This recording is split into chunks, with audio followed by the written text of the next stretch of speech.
Assalamualaikum warahmatullahi wabarakatuh. Halo bosku, pada kesempatan kali ini saya akan memberikan tutorial atau memberikan penjelasan tentang ciri-ciri overload dan PTC yang rusak.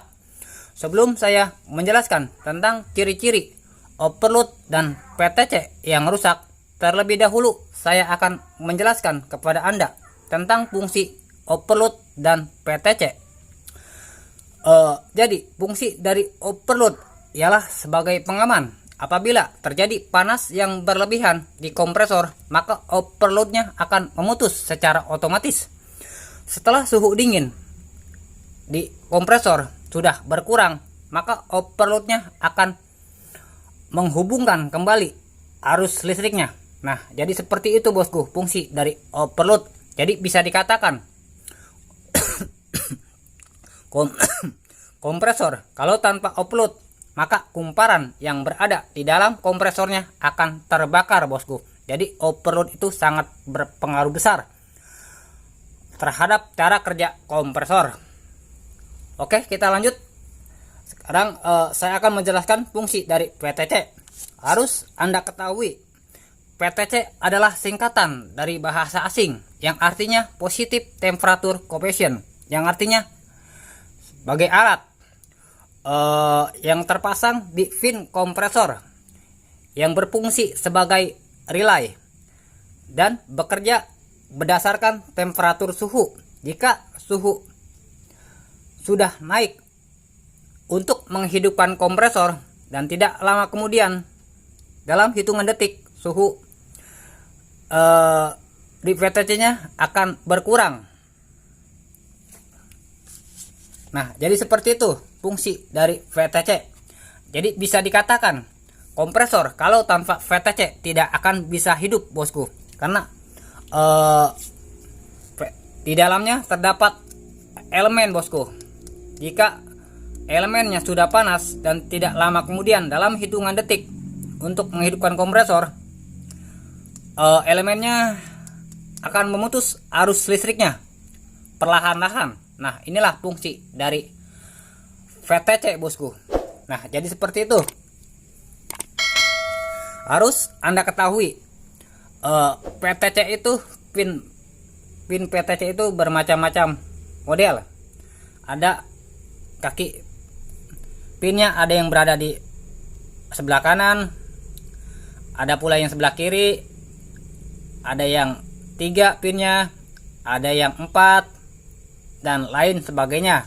Nah, oleh karena itu, kalau seandainya Anda mau mengganti PTC, harus membawa contohnya ke toko spare part supaya Anda tidak bingung di saat Anda memasang PTC-nya. Nah, jadi seperti itu bosku.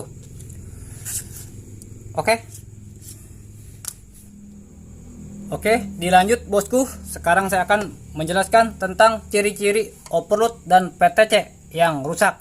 Nah, sekarang saya akan mencungkil bagiannya seperti ini PTC-nya.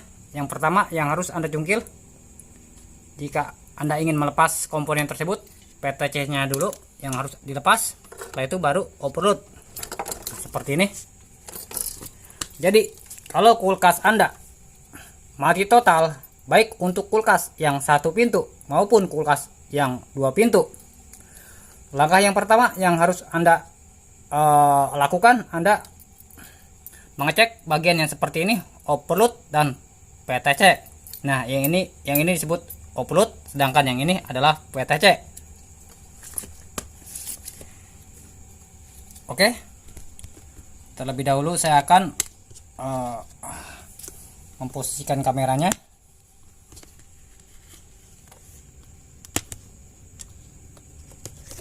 Bentar bosku.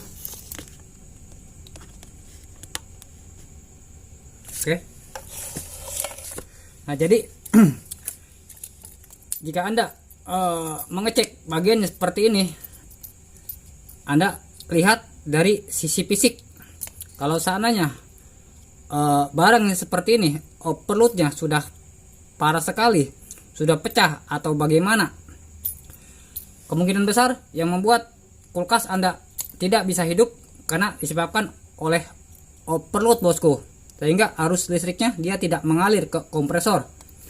Akan tetapi kalau seandainya Anda memiliki tang ampere atau multitester, Anda hubungkan saja atau Anda cek saja supaya hasilnya lebih akurat bosku. Nah seperti ini contohnya, saya akan memberikan contohnya. Saya sudah mengubahnya dalam skala ohm.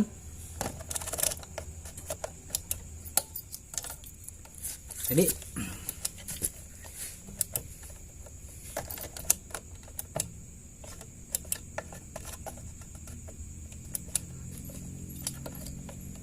saya hubungkan dulu, aktif atau tidak. Oke, aktif. Jadi salah satu tang ampere Anda hubungkan, nah seperti ini. Sedangkan tang ampere yang kedua Anda hubungkan di output yang bawah, bagian seperti ini bosku. Nah kalau memang di tang ampere ada nilai hambatan, berarti komponen ini masih bagus bosku. Nah jadi seperti itu. Sekarang kita cek komponen yang kedua, yaitu PTC.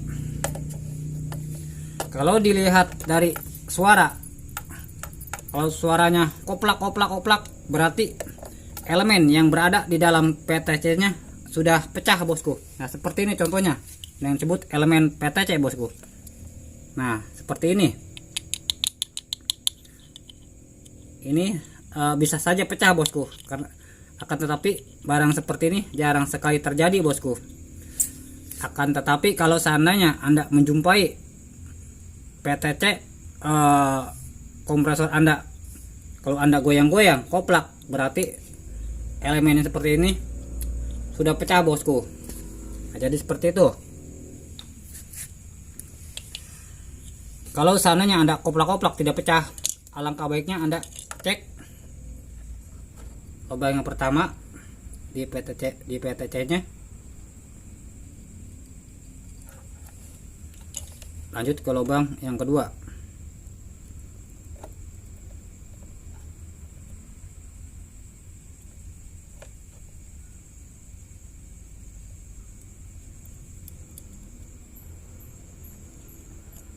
Nah kalau memang di tang ampernya ada nilai hambatan, berarti barang seperti ini masih bagus bosku.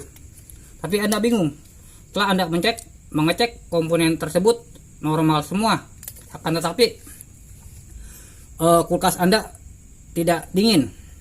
Setelah itu Anda cek selanjutnya, Anda cek kabel-kabel yang berada di samping kompresor bosku. Dikhawatirkan ada kabel yang terputus karena digigit tikus. Kalau memang kabelnya ada yang terputus karena digigit tikus, Anda sambung kabel tersebut sesuai dengan warna. Nah jadi seperti itu. Akan tetapi kalau Anda lihat kabelnya tidak ada yang terputus, Anda cek di stop kontak Anda, dikhawatirkan stop kontak Anda sudah bermasalah. Jadi Anda colokkan kulkasnya di tempat yang lain bosku. Bisa jadi stop kontak Anda sudah bermasalah. Anda berpikir kulkasnya atau kompresornya mati, padahal stop kontaknya yang sudah bermasalah. Nah jadi seperti itu bosku. Tapi setelah Anda memindahkan stop kontaknya di tempat yang lain, akan tetapi kulkasnya atau kompresornya tidak menyala juga, Anda lanjut ke tahap selanjutnya, yaitu di bagian termostat.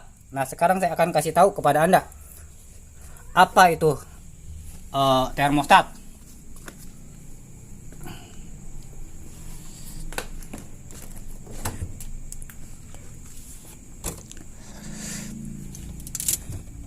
Nah ini termostat bosku. Sebelumnya sudah saya buka baut-baut. Jadi model penutup termostat itu bermacam-macam model bosku. Jadi Anda buka satu persatu bautnya. Setelah dibuka, Anda akan melihat komponen yang seperti ini. Ini namanya termostat bosku, untuk mengukur suhu dingin. Jadi apabila di ruangan freezer suhu dinginnya sudah maksimal sesuai yang diperintahkan oleh termostat, Anda menyetingnya 1, 2, 3, 4, 5, semakin besar Anda menyeting termostatnya, semakin lama pula kompresornya akan mati bosku. Kalau Anda menyetingnya terlalu banyak, maka di tempat evaporator banyak sekali bunga es bosku. Nah oleh karena itu, kalau saya boleh menyarankan, di saat Anda menyeting termostatnya, pertengahannya saja. Jadi seperti itu. Oke. Setelah itu Anda buka bagian seperti ini, maka akan terlihat komponen seperti ini bosku. Tidak lupa pula colokan kulkasnya Anda cabut. Setelah itu soket yang dua ini Anda bosku, Anda tarik soket yang pertama dan soket yang kedua. Setelah itu Anda siapkan kabel dan kedua ujung kabelnya Anda bakar. Setelah itu Anda tarik sampai terlihat tembaganya, dan setelah itu juga Anda hubungkan ke soket termostat yang pertama dan termostat yang kedua. Nah ini posisinya dalam posisi off bosku, untuk memberikan bukti kepada Anda bahwa termostat ini dalam posisi off. Akan tetapi di sininya sudah saya hubungkan bosku. Nah jadi seperti itu. Sekarang saya akan mencolokkan kulkasnya.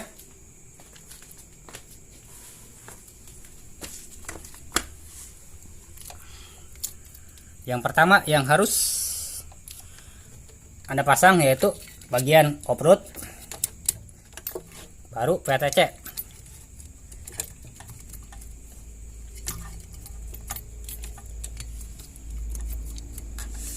Oke. Setelah terpasang, jika Anda sudah menghubungkan soket termostatnya, baru Anda mencolokkannya. Kalau memang nyala, berarti jelas yang menyebabkan kulkas Anda tidak bisa hidup karena disebabkan termostat bosku sudah tidak layak untuk dipakai. Oke, sekarang sudah hidup bosku. Nah jadi seperti itu. Ini sebagai tanda bukti saja termostatnya dalam posisi off.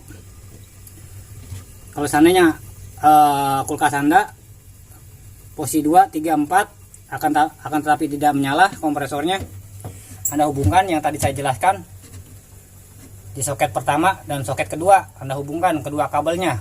Kalau memang nyala, berarti jelas termostat kulkas Anda sudah tidak layak untuk dipakai. Jadi Anda ganti dengan termostat yang sesuai dengan ukurannya, atau untuk kulkas yang satu pintu, supaya hasilnya lebih memuaskan, atau cara kerja termostatnya sesuai bosku. Nah jadi seperti itu, supaya Anda lebih memahami tentang semua itu bosku. Oke, kita lanjut ke bagian belakangnya. Nah jadi seperti itu bosku, tentang ciri-ciri overload dan PTC yang rusak, dan ciri-ciri termostat kulkas yang rusak itu seperti apa. Tadi sudah saya jelaskan bosku, supaya Anda lebih memahami tentang semua itu. Oke, sampai di sini tutorial atau penjelasan yang saya sampaikan. Mudah-mudahan bisa dipahami dan bisa bermanfaat untuk Anda semua. Kalau Anda ingin mengetahui lebih jelas tentang seputar kulkas, Anda lihat saja di playlist tentang kulkas. Nah di situ banyak sekali tutorial yang menjelaskan tentang kerusakan kulkas, supaya Anda lebih memahami tentang semua itu. Kalau ada yang perlu ditanyakan, silakan saja bosku. Insya Allah saya akan menjawabnya apa yang saya ketahui. Kalau sekiranya konten saya merasa bermanfaat untuk Anda semua, saya minta supportnya bosku. Yaitu bagi yang belum tekan subscribe, silakan tekan subscribe dan tekan lonceng, supaya channel saya semakin berkembang dan saya juga merasa bersemangat untuk membuat konten. Oke, kurang lebihnya saya minta dibukakan pintu maaf yang seluas-luasnya. Saya tutup. Wassalamualaikum warahmatullahi wabarakatuh.